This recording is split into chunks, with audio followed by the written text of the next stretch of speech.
Movie की starting होती है जहाँ पर हमें दिखाया जाता है कि किसी की डेथ फ्यूनरल हो रही होती है। वहाँ पर तो हमारी फीमेल लीड जिया भी यहाँ पर एक बेबी डॉल को पागलों की तरह लेकर घूम रही होती है। वहाँ पर तो कुछ लोग बात कर रहे होते हैं और कहते हैं कि पागल औरत कौन है जो ऐसे मंडरा रही है। तभी उनमें से एक बंदी बताती है कि ये मिस्टर जो की वाइफ है और इसका बेबी बर्थ देते ही समय इस दुनिया से चला गया। तब से ये बेचारी पागल हो गई है। दूसरी तरफ तो यहाँ पर उसका हस्बैंड किसी और वुमेन के साथ था और वो ना मिया नाम की लड़की के साथ था। यहाँ पर तो ये लोग बात कर रहे होते हैं और कहते हैं कि इस पागल वुमेन का तो छोड़ो, मिसेस मिया जो कि सबसे रिचेस्ट पर्सन की वाइफ थी वो बेचारी विधवा हो जाएंगी। दूसरी तरफ यहाँ पर मिया कह रही होती है कि मेरे पास ना सॉन्ग फैमिली का बेबी है, बस उस पागल वुमेन पर नजर रखना कि उसे पता न चले। एक्चुअल में जो मिया के पास बेबी था वो जिया का था और जिस पर्सन की उतनी टाइम डेथ हुई थी वो मिया का हस्बैंड था। यहाँ पर तो उसने मिया की डेथ का एक्सचेंज जो है जिया के बेबी के बदले पे किया था। बाहर से जिया सारी बातें इनकी सुन लेती है। जिया कहती है कि वो बेबी मेरा बेबी है और इस मिया को बचाने के लिए इसने मेरे बेबी को यूज किया। फिर यहाँ पर वो बेबी के पास आ जाती है। फिर यहाँ पर जाओ उसके पास आता है और कहता है कि वाइफी आपने कहा था ना कि आप बाहर ठीक है, आपको अंदर क्यों आना पड़ा। एक पागल वुमेन जो कुछ भी नहीं जानती। फिर यहाँ पर ना उसके सिर पे वो कुछ पटक देता है जिससे वो ऊपर चली गई थी। वैसे ही उसका रिबॉर्न हो जाता है। उसका रिबॉर्न ठीक वही टाइम पे हुआ था जब वो प्रेग्नेंट थी। जिया सोचती है कि मेरा रिबॉर्न हुआ है। तभी वहाँ पर मिया आती है। मिया कहती है कि मैं सचमुच तुमसे जेलस हूँ, तुम्हारा बेबी तो बहुत ज्यादा वाला शांत है, मेरा बेबी तो दिन रात करवटें बदलता रहता है। इतने में ही यहाँ पर जो आ जाता है। जो कहते हैं कि मुझे अपने बेबी की आवाज सुनने दो। जिया सोचती है कि अगर मेरा रिबॉर्न ना हुआ होता तो मुझे कभी भी पता ही न चलता कि मेरी सबसे अच्छी बेस्ट फ्रेंड और मेरा हस्बैंड दोनों के बीच अफेयर चल रहा है। इस मिया के लिए जो ने मेरे बेबी को इसके बेबी से बदल दिया, जबकि इसका बेबी पहले ही इस दुनिया से जा चुका था। जिया कहती है कि मुझे ना वॉशरूम जाना है। वो जाने लगी थी। यहाँ पे जो कहता है कि पहले डॉक्टर से जांच करवा लो फिर जाना। जिया कहती है कोई जरूरत नहीं है। फिर वो वॉशरूम की तरफ जाने लगी थी और सोचती है बेबी तुम्हारी मम्मा इस बार तुम्हें कुछ भी नहीं होने देगी। अंदर तो यहाँ पर जो को शक हो रहा होता है और कहता है कि उसे देखकर नहीं लगता कि उसके साथ कुछ गड़बड़ है। मिया कहती है कि हो सकता है कि उसने कुछ जांच की हो। जो कहता है कि मुझे बिलीव नहीं हो रहा है, मुझे वहाँ पर जाकर देखना चाहिए। फिर वहाँ पर जो उसे देख लेता है। जो कहता है कि यहाँ तो कोई वॉशरूम नहीं है, तुम यहाँ पे नीचे क्या कर रही हो। जिया मन में सोचती है कि मैं इसे ये नहीं बता सकती कि मैं यहाँ से भाग रही थी, अदरवाइज मैं और मेरा बेबी खतरे में पड़ जाएंगे।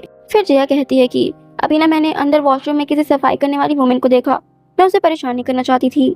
जो कहता है कि मैंने अभी देखा कि वो सफाई करने वाली जो वुमेन होती है वो अभी भी आ गई है बाहर, तुम जा सकती हो, मुझे तुम्हारी हेल्प करने दो। फिर ना वो वहाँ पर उसे वॉशरूम पर ले जाता है। बाहर वेट कर रहा होता है। जिया तो यहाँ पर साइड से डॉक्टर का जो है ड्रेसअप वगैरह करके वहाँ से भागने की कोशिश करती है। उसे एक पल के लिए तो जो पकड़ ही लिया था, फिर उसके वो आईडी कार्ड से उसे नहीं पहचान पाता। फिर ना वहाँ पास से जिया चली गई होती है।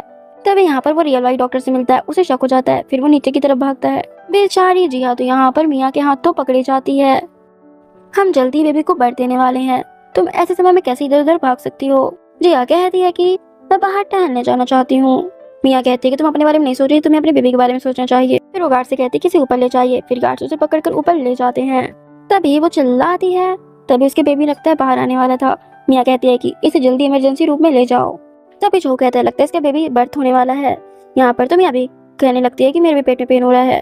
जो कहता है कि लगता है दोनों बेबी एक साथ आने वाले हैं। जिया तो यहाँ पर जाने के लिए नहीं मान रही होती है। जो कहता है कि इसे बेहोशी का इंजेक्शन दे दीजिए। वो अभी भी नहीं मान रही होती है। जब नर्स यहाँ पर उसे इंजेक्शन लगाने के लिए आ रही होती है, जिया सोचती है कि इसी इंजेक्शन के लगने के बाद मुझे ये तक पता नहीं चला था कि मेरे बेबी को बदल दिया गया है। जिया कहती है कि मैं इंजेक्शन नहीं लगवाऊंगी। फिर यहाँ पर वो उन्हें धक्का देकर यहाँ से भागने लगती है और एक रूम में जाकर खुद को लॉक कर लेती है। बाहर से ये लोग तो डोर को पीटे जा रहे थे कि खोलो। यहाँ पर फिर जिया पुलिस को कॉल करती है। ये कॉल तो जो को लगती है। फिर जिया को याद आता है कि मैं ये बेवकूफ़ी कैसे कर सकती हूँ। पुलिस स्टेशन सारा कुछ जो था वो जो के अंडर में आता था। यहाँ पर जो को भी शक हो गया था। फिर जिया सामने पे मिस्टर चौहान की पिक देखती है। उसे याद आता है कि ये वही है जिसकी पास्ट में डेथ हो गई थी, ये भी जिंदा होगा। फिर ना वो डॉक्टर चौहान को कॉल करती है। यहाँ पर फिर जिया उसे सब कुछ बताती है और कहती है कि उसका मेरे हस्बैंड जो के साथ अफेयर है, उसका बच्चा भी इस दुनिया से पहले से ही गया हुआ पैदा होगा। चौहान कहता है कि उसकी हिम्मत कैसे हुई, तुम और क्या जानती हो। जिया कहती है कि मिस्टर जो और मिया मिलकर मुझे नुकसान पहुंचाना चाहते हैं, वो मुझसे मेरा बेबी छीनना चाहते हैं, यहाँ तक कि वो तुम्हें भी ऊपर पहुंचा देंगे। प्लीज प्लीज तुम हॉस्पिटल आकर मुझे बचा लो। चौहान कहता है कि मेरा वेट करो, मैं तुम्हें बचाने के लिए हॉस्पिटल जल्दी आऊंगा। और यहाँ पर फोन कट कर देता है। जुआन को तो कोई भी बिलीव नहीं हुआ था। जुआन सोचता है कि वो अभी प्रेग्नेंट है और बेबी को भी बर्थ देने वाली है, इसी वजह से उसको इल्यूजन हो रहे हैं। जुआन कहता है कि मुझे हॉस्पिटल चलना है अभी। फिर यहाँ पर ये लोग अंदर आ जाते हैं और जिया को फोर्सफुली वहाँ से ले जाते हैं। यहाँ हॉस्पिटल पर तो ये लोग उसको इंजेक्शंस वगैरह देने वाले थे बेहोश करने के लिए। यहाँ पर तो ये मियाँ उसे अपना असली रूप दिखा देती है और कहती है कि मेरे साथ ऑनेस्ट रहो, अगर तूने बेबी को चोट पहुंचाने की कोशिश की तो मैं तुम्हें ऊपर पहुंचा दूंगी। यहाँ पर तो ये लोग उसके ऑपरेशन करने वाले थे। जिया कहती है कि ये तुम्हारा बेबी है। जो कहता है कि मैं इस बेबी की प्रोटेक्ट नहीं कर सका और यहाँ पर खुद ही उसका ऑपरेशन करने वाला था। तभी इन लोगों को पता चलता है कि मिस्टर चौहान ऊपर आने वाला है। चौहान जो से कहता है कि मैंने अपनी मीटिंग कैंसिल कर दी है, मैंने सोचा क्यों ना मैं अपने बेबी और उसकी मॉम पर थोड़ा नजर डालाऊं। पर कहते हैं कि तुम्हारा मेरे अंदर ना आने देने का क्या मतलब है। जो कहते हैं कि आज मियाँ और जिया दोनों अंदर है, आप चाहो तो उन्हें देख सकते हैं। चौहान कहता है कि मेरी मॉम इस बेबी का बहुत ज्यादा महत्व रखती हैं, इसलिए मुझे इस बेबी को बॉर्न होते हुए देखना है। जो सोचता है कि मुझे इसे अंदर नहीं आने देना चाहिए, नहीं हमारे सारे किए किराए पर पानी फिर जाएगा। तभी यहाँ पर वो उसे उल्टा क्वेश्चन करने लगा। तभी यहाँ पे जिया के चिल्लाने की आवाज आती है। वो लोग तो उसका मुंह वगैरह पकड़े हुए थे। मियाँ कहती कि चुप रहो। जिया चिल्ला रही होती कि मुझे जाने दो। यहाँ पे मियाँ कहती है कि तुम अभी भी भागने का सोच रही हो। जो कहता है कि तुम अंदर नहीं जा सकते, मेरी वाइफ को बहुत ज्यादा भ्रम होता है, उसे बहुत ज्यादा इल्यूजन्स वगैरह होते रहते हैं, इसके अलावा वो मेरी वाइफ है, तुम उसकी परवाह नहीं कर सकते। चौहान भी बात पकड़ते हुए कहता है कि अंदर मेरी वाइफ भी है मियाँ, क्या होगा कि जिया पागल हो जाए और उसे चोट पहुंचा दे। तुम बार बार मुझे अंदर जाने से रोक रहे हो, क्या कुछ गड़बड़ है। और कहता है कि मत भूलो कि तुम इस हॉस्पिटल के बस एक इन्वेस्टर हो और मैं बॉस हूँ। चौहान फिर अंदर आ जाता है और मियाँ के पास आता है। मियाँ कहती है कि तुम यहाँ पर क्या कर रहे हो। चौहान कहता है कि मैं तुम्हें देखने के लिए आया था। बेचारी जिया कहती है कि प्लीज मुझे बचा लो। चौहान यहाँ पर डॉक्टर के ऊपर चिल्लाता है और कहता है कि वो एक इन्वेस्टर की वाइफ है, तुम लोग उसका हाथ वगैरह कैसे बांध कर रहे हो। वो कहता है कि मैंने डॉक्टर को ऐसा करने के लिए कहा है क्योंकि मैंने तुम्हें पहले बताया था कि उसे डिप्रेशन है। वह कहता है कि तुमने यहाँ की स्थिति अब देख ही चुके हो, क्या तुम अब बाहर जा सकते हो। जिया के टमी में तो बहुत ज्यादा वाला पेन हो रहा होता है। वो कहती है कि मैं बेबी को बर्थ देने वाली हूँ। चौहान कहता है कि जल्दी सर्जरी का इंतजाम करो। जो कहता है कि अब आपको बाहर जाना चाहिए। मिस्टर चौहान कहता है कि मैं बाहर नहीं जाऊंगा। जो कहती है कि जब मेरी वाइफ बेबी को बर्थ देने वाली है तो तुम यहाँ पर खड़े होकर क्या देखोगे, तुम्हें यहाँ से जाना चाहिए। चौहान कहता है कि मेरी वाइफ को चोट लगी है, मेरी वाइफ भी बेबी को बर्थ देने वाली है, तो मैं यहाँ से नहीं जाऊंगा और मैं भी अपने बेबी को बर्थ देते हुए देखूंगा। जब यहाँ पर मियाँ और जिया दोनों बेबी का बॉर्न हो जाता है, तभी यहाँ पर जो आकर पीछे से मिस्टर चौहान की एक इंजेक्शन लगा देता है, जिससे उनकी हालत खराब हो जाती है। बेचारा चौहान तो यहाँ पर बेहोश हो गया था। जो कहता है कि इसे एक सफेद कपड़े में लपेट कर ले जाओ, कोई इसे देख ना पाए। यहाँ पर तो मियाँ जिया के बेबी को लेकर कहती है कि देखो मेरा बेबी कितना ज्यादा प्यारा है, और यहाँ पर उस बेबी को देखकर बहुत ज्यादा खुश हो रही होती है। जिया तो यहाँ पर चिल्लाती है। जो कहता है कि चुप हो जाओ, अगर मुझे पता चला कि तुम वापस इधर से भागना चाहती हो तो मैं तुम्हारे हाथ पैर तोड़ दूंगा। फिर वो उसे किडनैप करवा देता है। जिया यहाँ पे सोचती है कि मुझे कहीं ना कहीं से यहाँ से भागने का रास्ता ढूंढना होगा। दूसरी तरफ तो ये सब चीजों का मुंह बंद करने के लिए इस डॉक्टर ने तो पैसा खा लिया था। डॉक्टर कहती है कि तुमने मुझे 1 मिलियन देने का वादा किया था, तब मैं मुंह नहीं खोलूंगी। और रही बात मिस्टर चौहान की, वो तो अब वेजिटेबल स्टेट में जा चुका है। बाद में मियाँ जो को बुलाती है। जो कहता है कि तुमने मुझे इतनी जल्दी बुला लिया। मियाँ कहती है कि तुम्हारी वाइफ ने मुझे काट लिया था। यहाँ पर तो फिर ये लोग क्लोज आने लग गए थे। तभी यहाँ पर जो उसे एक कॉन्ट्रैक्ट दिखाता है और कहता है कि अब तुम अपने बेटे को सारी प्रॉपर्टी सौंप सकती हो। मियाँ कहती है मुझे इस दिन का कब से इंतजार था। मियाँ कहती है वो जिया अभी भी जिंदा है, उसने पूरी प्रोसेस देखी है कि हमारे साथ क्या क्या हम लोगों ने किया है, उसके बारे में क्या ख्याल है, हमें उसे कब टपकाना चाहिए। जो कहता है कि इतने कम टाइम में 2 लोगों को ऊपर पहुंचाने का मत सोचो, बाहर से तूने कोई देख लिया होता है। नेक्स्ट सीन में जिया भाग रही होती है। तभी जो उसे देख लेता है। जो कहता है कि मैंने तुमसे कहा था कि अगर तुम भागी तो मैं तुम्हें नहीं छोड़ूंगा। जिया तो यहाँ पर लाइट को ऑफ कर देती है और उसे कूद के वहाँ से भाग जाती है। बाद में जिया सब जगह ढूंढ रही होती है कि उसे कुछ क्लू मिल जाए, और उसे मिस्टर चौहान के बारे में पता करना था कि क्या हुआ। तभी वो मियाँ के हाथ तो पकड़े जाने वाली थी। तभी वहाँ पर एक डॉक्टर आता है और कहता है कि मैं इसे सबक सिखाऊंगा, और उसे अपने साथ ले जाता है। फिर वो मास्क निकाल के कहता है कि मैं सॉन्गजिंग हूँ। मिस्टर चौहान ने मुझे जांच करने के लिए रखा था, उन्हें पहले ही मियाँ के ऊपर शक हो गया था। और कहता है कि वो लोग इलीगल काम भी करते हैं। जब वो लोग चौहान को फंसाने के लिए एक लाश को नदी में फेंक दिए थे तो मैंने उसे चेंज कर दिया, जिससे कुछ भी दिक्कत नहीं हुई। और उससे पूछता है कि तुम कैसे बच निकली। फिर वो भी अपनी कहानी बताती है। और यहाँ पर उसने मिस्टर चौहान को यहाँ पे छिपा रखा है कार पर। दूसरी तरफ यहाँ पर मियाँ पागल हो रही होती है और कहती है कि उस जिया को जहाँ मिले वहाँ खोजो, चाहे 2 गज जमीन के नीचे खोजना पड़े, उसे मेरे पास लेकर आओ। फिर ये लोग उसे ढूंढते ढूंढते सॉन्गजिंग के केबिन में भी पहुंच गए थे। मिया को तो यहाँ पर शक हो रहा होता है कि वहाँ पास एक बंदा था, तो जब वो उसका आईडी कार्ड देखती है, वो आईडी कार्ड तो अलग था, क्योंकि सॉन्गजिंग ने पहले ही आईडी कार्ड को बदल दिया था। वो बहुत ज्यादा केयरफुल था। मिया को कंफर्म हो जाता है कि ये वो नहीं है। वो कहता है कि आप चेक करना चाहती हैं क्या? मिया कहती है कि कोई जरूरत नहीं है, तुम किसी और केबिन में ढूंढ सकती हो। नेक्स्ट सीन में सॉन्गजिंग तो यहाँ पास किसी को ले जा रहा होता है। यहाँ पर तो मिया और जू सॉन्गजिंग को घेर कर खड़े हो जाते हैं और कहते हैं कि हमें पता है कि इस चद्दर के नीचे जिया है। सॉन्गजिंग कहता है कि तुम ये क्या बकवास कर रही हो। जब वो लोग उसे हटा कर देखते हैं, वहाँ पास तो सच में कोई डेड बॉडी थी। तो उसी तरफ यहाँ पर तो जिया मिस्टर चौहान को लेकर वहाँ से भाग जाती है कार पर। फिर जू मिया भागते हुए आते हैं, लेकिन बहुत देर हो चुकी थी। जिया पहले ही भाग जाती है। जिया कहती है कि वो हमारे बारे में सब कुछ जानती है, कहीं हमारा भांडा ना फूट जाए। यहाँ पे तो जू भी टेंशन में था। वो कहता है कि अगर उसने पुलिस को बता दिया तो क्या होगा, अगर वो जान भी गई है तो क्या ही होगा, वो चौहान तो पहले ही दुनिया से जा चुका है, सब लोग तो बस उसे पागल ही समझेंगे। फिर ये लोग तो काम डाउन हो जाते हैं और कहते हैं कि अगर वो जान भी गई है तो क्या ही कर लेगी, सब लोग तो उसे पागल ही समझेंगे।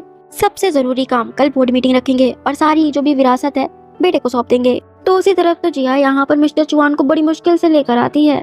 फिर जिया याद करती है कि उसे घर की कीज सॉन्गजिंग ने दी थी, कहा था कि आज रात तुम दोनों को मेरे घर पे छिपना होगा। उस घर में मेरे पास जो कंप्यूटर है उसमें बहुत सारी एविडेंस है मिस्टर जू के खिलाफ। फिर यहाँ पर वो कंप्यूटर वगैरह चेक कर रही होती है, उसे बहुत सारी एविडेंस भी मिल जाते हैं। दूसरी तरफ हम लोग देखते हैं कि पीछे मिस्टर चौहान की फिंगर्स मूवमेंट करती हैं। नेक्स्ट सीन में रिपोर्टर्स मिया से क्वेश्चन कर रहे होते हैं, कहते हैं कि आप उस समय कहाँ थी जब आपके हस्बैंड नदी में गिरकर डूब गए। मिया भी यहाँ पर भोली भाली बनते हुए कहती है कि मैं उस टाइम अपने बेबी को देखकर खुश हो रही थी। यहाँ पर तो रिपोर्टर्स भी कह रहे होते हैं कि फ्यूचर में सारी जिम्मेदारी आपके ऊपर आती है सॉन्ग फैमिली की। नेक्स्ट सीन में हमें बोर्ड मीटिंग दिखाई जाती है। यहाँ पर तो मिया की जगह पर जो सब कुछ बोल रहा होता है, कहता है कि वो सदमे में है, उसके साथ इतना कुछ घटित हो गया है, और कहता है कि मिस्टर चौहान ने एक वसीयत बनाई थी, अगर उनका किसी भी एक्सीडेंटल या कुछ उन्हें हो जाता है तो उनकी सारी प्रॉपर्टी उनके हायर हो जाएगी। बोर्ड डायरेक्टर तो क्वेश्चन करने लग गए थे कि मिस्टर चौहान तो इतने ज्यादा यंग थे, वो अभी से ही इतनी ज्यादा वसीयत क्यों बनवाने लग गए। मिया कहती है कि इसमें जो जो लिखा है वो मिस्टर चौहान की हैंडराइटिंग है, जब वो ये सब लिख रहे थे तब मैं ही उनके बगल से बैठ के देख रही थी। तो उसी तरफ तो यहाँ पर जिया मिस्टर चौहान को लेकर आती है। तभी यहाँ पर सभी बोर्ड डायरेक्टर्स मान गए थे और सहमत भी हो गए थे। इतने में ही जिया वहाँ पे एंटर करती है और कहती है कि मिस्टर चौहान को देखकर मिया को तो साफ सूंघ जाता है और वो बहुत ज्यादा शॉक हो गई थी। जिया कहते हैं कि तुम लोगों का तो पूरा प्लान ही चौपट हो गया। बोर्ड मेंबर्स तो यहाँ पे क्वेश्चन करने लग गए थे कि ये व्हील चेयर पर क्यों बैठे हुए हैं। जिया बताती है क्योंकि ये वेजिटेबल स्टेट में है। जो कहते हैं कि तुम यहाँ पर बाहरी व्यक्ति हो तो तुम यहाँ से चले जाओ, ये ग्रुप तुम्हारा वेलकम नहीं करता, तो तुम प्लीज यहाँ से निकल लो। जिया कहती है कि तुम कितने ज्यादा साहसी हो, वे सॉन्ग ग्रुप पर तुम पूरा कब्जा करना चाहते हो, मुझे थोड़ी देर रुकने का भी राइट्स नहीं है। यहाँ पर बोर्ड मेंबर्स को भी डाउट हो जाता है। वो कहते हैं कि यहाँ पे पक्का कोई साजिश चल रही है, हम नहीं सहमत हैं। वो कहता है कि उनका ऑलरेडी बेबी है, वो उनकी जगह ले सकता है, इसलिए मैं उनकी जगह ले सकता हूँ। जिया कहती है तुम शायद भूल रहे हो कि जिस बेबी को मिया ने बर्थ दिया था वो पहले ही इस दुनिया से जा चुका था। एक वुमेन पूछती है कि तुम किसके बेबी को गोद मिली हो। जिया यहाँ पे कहती है कि ये मेरा बेबी है। मिया कहती है कि तुम बकवास कर रही हो, मेरा बच्चा ऊपर नहीं गया, ये मेरा बेबी है। जिया कहती है ठीक है, तुम्हारे पास हॉस्पिटल में चलकर पैटर्निटी टेस्ट करवाने का साहस है, और वैसे भी फेक बर्थ सर्टिफिकेट बनाना आसान है। यहाँ पर तो जू और मिया नहीं मान रहे होते हैं। तभी बोर्ड मेंबर्स भी कहते हैं तभी हम बिलीव करेंगे, पैटर्निटी टेस्ट करवाओ। मिया तो अभी भी नहीं मान रही होती है। वो कहती है कि इसकी बातों में क्यों बिलीव किया जा रहा है, मेरे पास पूरी की पूरी व्हील रखी हुई है। जिया तो यहाँ पर सबको सबूत दिखाती है, उनके खिलाफ जो भी सारे सबूत है सबको दिखाती है। जो कहता है कि तुम्हारी इतनी हिम्मत, और उसे कूटने के लिए आ रहा होता है। तभी यहाँ पर मिस्टर चौहान उसका हाथ पकड़ लेते हैं। जो तो यहाँ पर जरा से धक्के में बेहोश हो जाता है। चौहान कहता है कि तुम मेरी पूरी संपत्ति हड़पना चाहती हो। मिया कहती है कि अभी मेरी बात सुनो, मैं ऐसा क्यों करना चाहती थी, मुझे ऐसा करने के लिए मजबूर किया गया। यहाँ पर तो जिया सोच रही थी कि पास्ट लाइफ में मिया मैं तुम्हें सबसे अच्छा अपना दोस्त मानती थी। फिर मिया यहाँ पे पकड़ी जाती है और उसने क्या कुछ नहीं किया, उसे पुलिस पकड़ कर ले जाती है। नेक्स्ट सीन में जिया और चौहान साथ में खड़े हुए थे। जिया कहती है कि फैसला सामने आ गया है। चौहान कहता है कि फैसला क्या आया। जिया बताती है उस मिया को 20 सालों की सजा हुई है और जू को तो सीधे मौत की सजा है। तुम्हें अजीब तो नहीं लग रहा है। जिया कहती है मुझे क्यों अजीब लगेगा, वो लोग ये डिजर्व करते हैं। चौहान कहता है कि क्या आपका सचमुच पुनर्जन्म हुआ है। मुझे अभी तक यकीन नहीं हो रहा है। जिया कहती है कि तुम मुझसे ना ये बातें पूरी 18 बार बार पूछ चुके हो, क्या तुम्हें ये सब कुछ बहुत इंटरेस्टिंग लग रहा है? चौहान कहता लगता है कि मैं चलने वाला हूँ, मेरी हेल्प करो। वो हेल्प करने को जाती है, वो उसे अपने गोद में बैठा लेता है और उसे देख कर मुस्कुरा रहा होता है। इन्हें देख के लगता है कि अब इन दोनों का भी एक कपल बनेगा। खैर, इतने में ही हमारी इस स्टोरी की एक हैप्पी सी एंडिंग हो जाती है। सो फ्रेंड्स, आप लोगों को ये स्टोरी कैसी लगी कमेंट में जरूर बताइएगा। एंड अगर ये स्टोरी पसंद आई हो तो प्लीज मेरे चैनल को सब्सक्राइब और इस वीडियो को लाइक शेयर कर दीजिएगा। जल्दी मिलूंगी एक न्यू स्टोरी के साथ। तब